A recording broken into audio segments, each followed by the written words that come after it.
Hey, welcome back to Scooter Rehab. As promised in the last video, we're getting right back on the Chuck Bagger project. So in the last video of Chuck Bagger, I'm thinking we were making these side panels. I'm not sure, it's been a minute, but yeah, I made these custom side panels for the left and right between the bag and the floorboard to kind of fill it in like how Harleys have this same type of panel, you know, just to fill that ugly space in, you know. Ugly better. So yeah guys, we're gonna finish these panels, get them all bondoed, sanded, and primered, ready for paint. We're not gonna paint in this video because that's something I'm still dreading.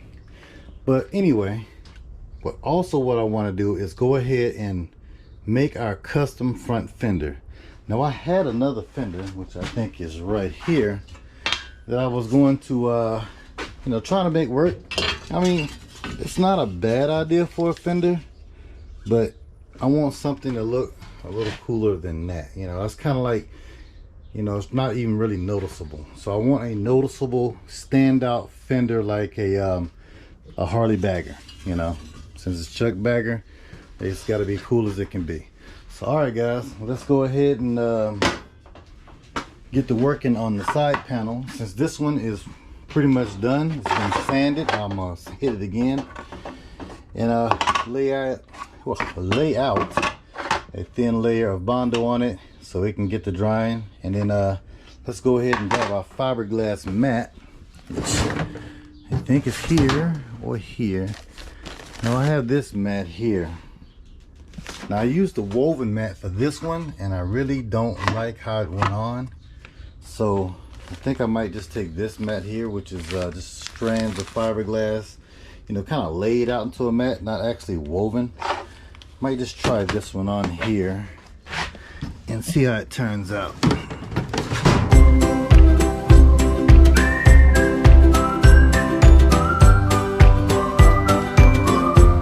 I've started putting the fiberglass on the other panel. Got it sit in the sun right now, drying up. As soon as it dries up, I'm gonna trim these edges and then we'll do the top side. Okay gang, now let's get on this front wheel or front fender. So what I did is I roughly cut out a piece of cardboard, roughly the shape of the fender, I mean the wheel. And then on the cardboard, I'm going to draw the shape of the fender that I want. This is the shape that I wanted.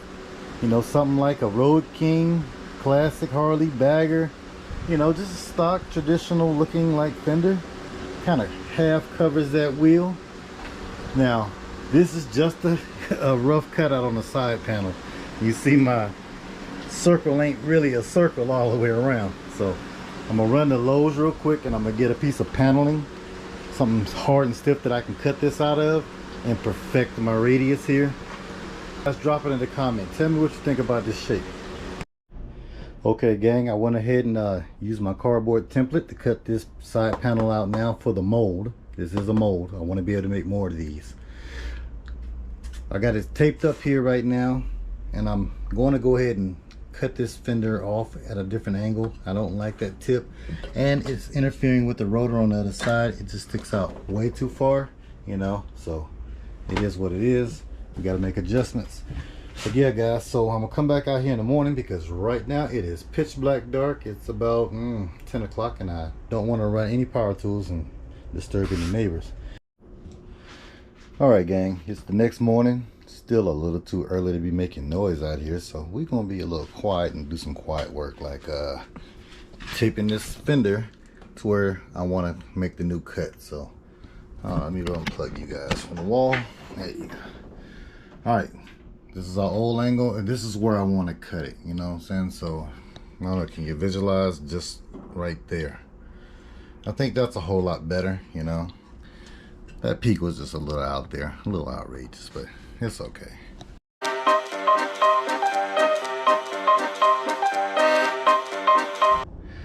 Alright guys, I got the sides of the mold cut out now. I got both left and right sides of the fender, so I just got it up on my vise right now and I'm going at it with some 80 grit sandpaper, just trying to make sure both halves, you know, match each other perfectly. So that's all I'm doing right now. Take it out. All right, so I got both sides on now, and all right, I'm digging it. I'm really digging it. That's gonna work. It's gonna work. So now I'm leaving this piece here a little long because I don't trust myself being able to cut that line straight across, and I cut the foam straight across up under it. So all right guys, what I did was I laid a little piece of cardboard because that foam cannot be a part of the final mold. That's just a spacer, you know, to give me space between the tire and the fender. So that's all it is. Under pressure, no more time. Can we make a move? Yeah, I don't know what I'm doing. So what I'm attempting to do is make the mold like I've told you guys a couple times now. You know, the wood, the cardboard, all that, and this fiberglass is going to be a part of the mold. So what I'm going to do is I'm going to let this dry, you know, let it cue up, let it get hard, dry, and then I can come back and cut off these little frills and fringes that kind of stick off the side, and then lay my fiberglass mat on the side and resin it all in on both sides, then let all of this dry, and then be able to pull this thing off. That's what I'm attempting to do. That's what I hope happens. You know, I don't know. Like I say, I don't know what I'm doing. All right, let me catch you guys up to the progress on my fender mold. Well, I ripped it apart. Yep, I completely ripped it apart, guys, because I did not mix the resin well. You know, as I was sitting there looking at it, it wasn't drying right, and I didn't do it good enough. So I just ripped it apart. Now, as far as the side cover is coming, you can see I have some low spots in here. I need to just fill that on in and give it another sand. But hey guys, I'm gonna be completely transparent. If it don't work out, I'm gonna let you see that. All right guys, remember last time we blew apart these fenders and decided to go a different route with them. So here's the different route. I cut them out of metal. I got my two halves here on the vise. Now I just went ahead and shaped them up, try to make both sides, you know, match each other as much as possible. Now I need to cut two 4-inch strips out of the rest of this shelf here so we can make our 4-inch piece that goes right down the middle. So I'm just gonna get right on that and start talking to you guys here.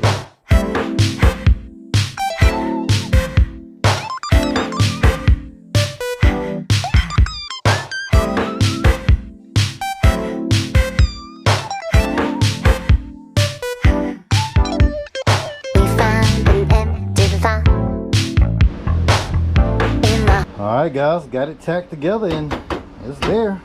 Yeah, guys know I can't weld, fold, S-H-I, you know what the rest is. But alright, check this out guys. Well, I'm glad I decided to run the sheet metal on the outside of our template, because I've been trying to like sand out that low spot by going back and forth with these two halves clamped together and get that out. And you see I still hadn't got it out, but with the sheet metal on the outside, yeah, you know I made that mistake if I didn't just tell you. All right, now next phase is I'm gonna put a couple more tacks in, and then I'm going to bend this rod and start tacking the rod in around the edges. That'll just give this thing some more strength, you know, instead of just my little crappy wheels. All right gang, check it out. We got a whole fender. The GoPro died, man, and I put it on the charge, and I just didn't feel like waiting for that thing to charge up. I just powered forward and kept going. But check it out, guys. Now we got our rod welded in. Don't you guys laugh at my welds. I told you I'm not a professional, okay? But yeah, it's doing the job. This thing is strong, super strong. You know, it is heavier than fiberglass. Yes, we will be trying to make duplicates of this fender in fiberglass for some other projects. But yeah guys, check it out. Let's go ahead and slide this thing on the bike and see how it looks. Now just remember, I accidentally threw my foam away that I had on top of the tire to keep the spacing, but I'll find some more. But yeah, check that out, man. That's the look, you know. You step back a little bit. Yeah guys, that's the look right there, man. Well, would you just look at that? It's shiny. Okay gang, check it out. I went ahead and stripped all the paint off the fender with my surface conditioning tool, Bauer edition from Harbor Freight. All right, I ordered some shaft collars, 1.5 inch shaft collars for to make our fender mounts is what I'm trying to say. And guys, I don't understand, but they didn't fit, so I cut it in half to make it fit.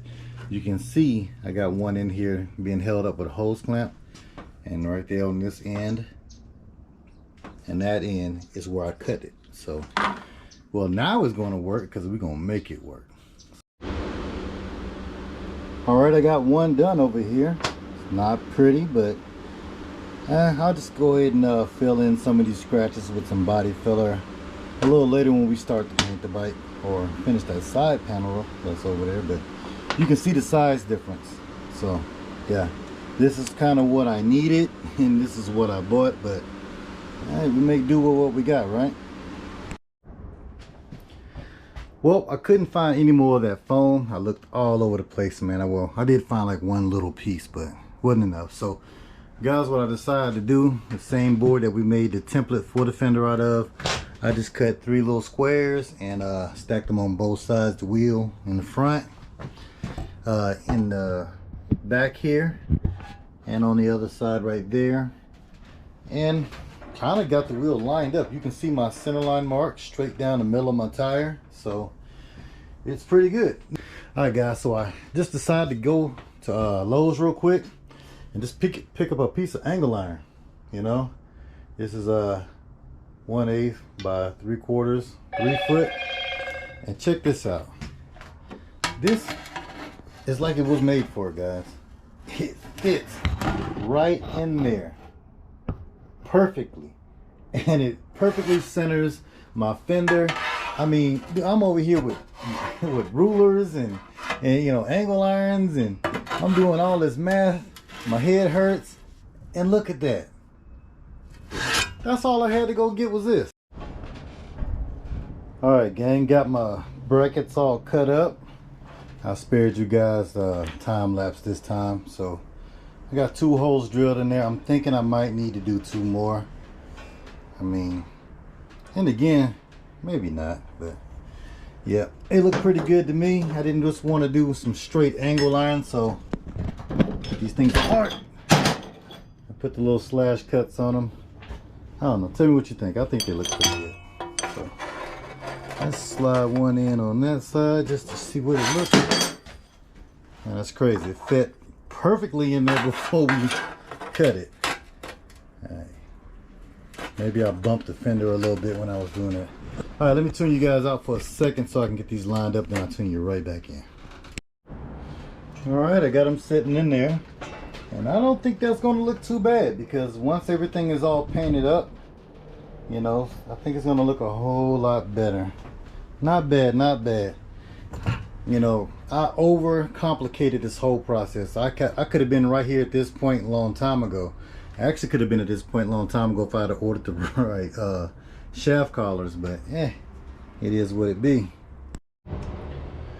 All right, gang, I measured the brackets out, lined them up, and got them all tacked in. So now I guess I can just pull off the tape and we can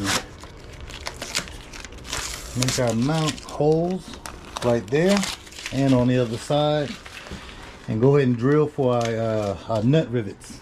The fender is mounted. It is almost done. All we gotta do now is come in here and fill in these holes, spread our Bondo over it. Well, not Bondo, our body filler. Bondo is bad, but yeah, spread our body filler on it and smooth it out and put some primer on it. But yeah, check it out, guys. No rub, no love. So yeah, check it out, man. I think that thing looks great. I mean, shoot, the whole bike is just coming together, man. So all right, now the last piece that we need to do on the body real quick. Now I need to go ahead and spread out a thin layer of body filler on this panel, because I didn't fold my body filler like I was supposed to, and I got a couple pinholes here and there. So I'm gonna go ahead and spread that mud on this thing so we can finish this video off, and I'm gonna take it outside and let you guys see what it looked like that if it does not start raining.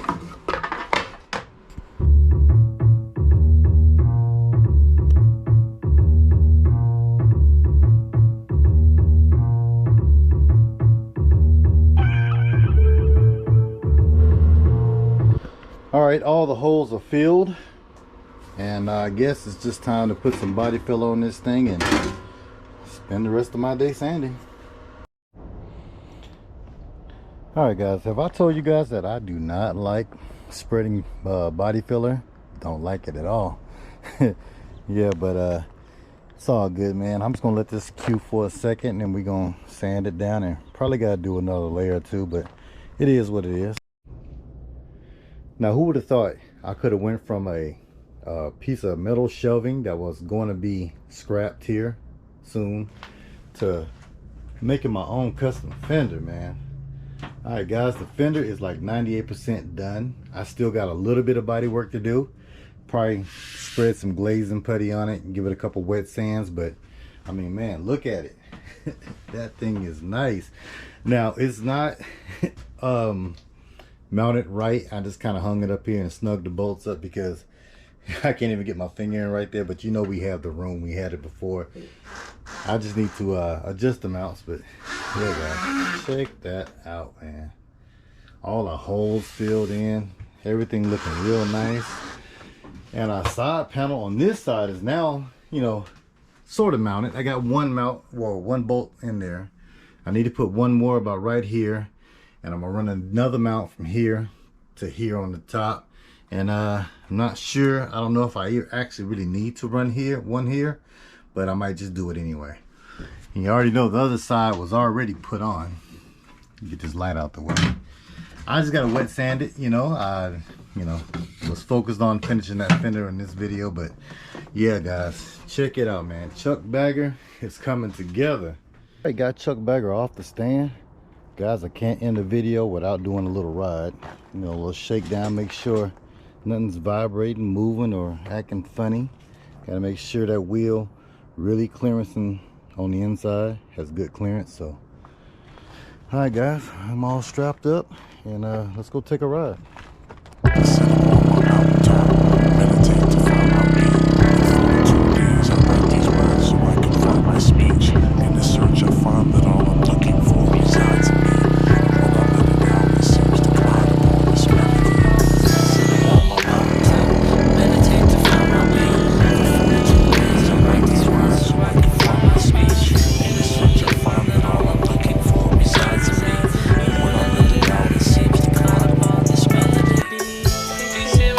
Man, that was a great ride. I am so happy all the fabrication on Chuck Bagger is done, guys. Only thing we got to do next is paint the bike. So yeah, I can't be more happy with this bike. This build has been a long build, but man, it was well worth it. Everything on the bike is working phenomenal. Now, guys, our side panels, I mean, I got to tighten this one up, but that one there, I mean, it's securely mounted. I don't think I tightened them up enough, but on this side. But our fender, no rattles, no rubbing, nothing, just perfect. All right, guys, now I did change out the carburetor. I put this CPO P racing carb. It's a 26mm PE carburetor, and let me tell you, that thing is great. Much better throttle response. It's like a $42 carburetor on Amazon. So if you're thinking about upgrading your 150cc carb to a 26mm, check out the CPO P racing carb. You can see it better over on this side. Yeah, check that carb out, guys. That's a good one. I like it. Great throttle response. Now, it's not a flat slide carb, it's still a round slide, but I'm telling you, this carb, easy to tune. I mean, actually, I didn't do nothing but upjet it a little bit, and I was done with it, you know. But yeah, guys, check it out, man. The whole bike has just came together. Now, I am going to be getting rid of this tour pack here and going with a smaller one. I mentioned that before in another video. I ordered the wrong one. This one is actually the same height as the other one. See, from right here, it looks like it's really slim, but then you look down there, you have an additional 3 inches. So yeah, it's called a chopped tour bag, but it's not chopped, it's just a different shape. Now, the one I'm ordering is was about the same price. I don't know how I got mixed up. Well, probably because they look exactly the same. But yeah, guys, now check it out. I did go ahead and add the extra dual shock under there. Yeah, so it rides really well. I think in previous videos I said the bike was really bouncy. Well, that's all gone. Now what it did raise the height of the bike up a little bit, but you know what, I'm not tripping. We are going to do air rides to Chuck Bagger here at some point, but next thing is going to be is just the paint. So all right guys, thanks for tuning in with me. I appreciate all you guys liking, sharing, subscribing, doing the whole 9 yards, and I'm gonna see you guys on the next one.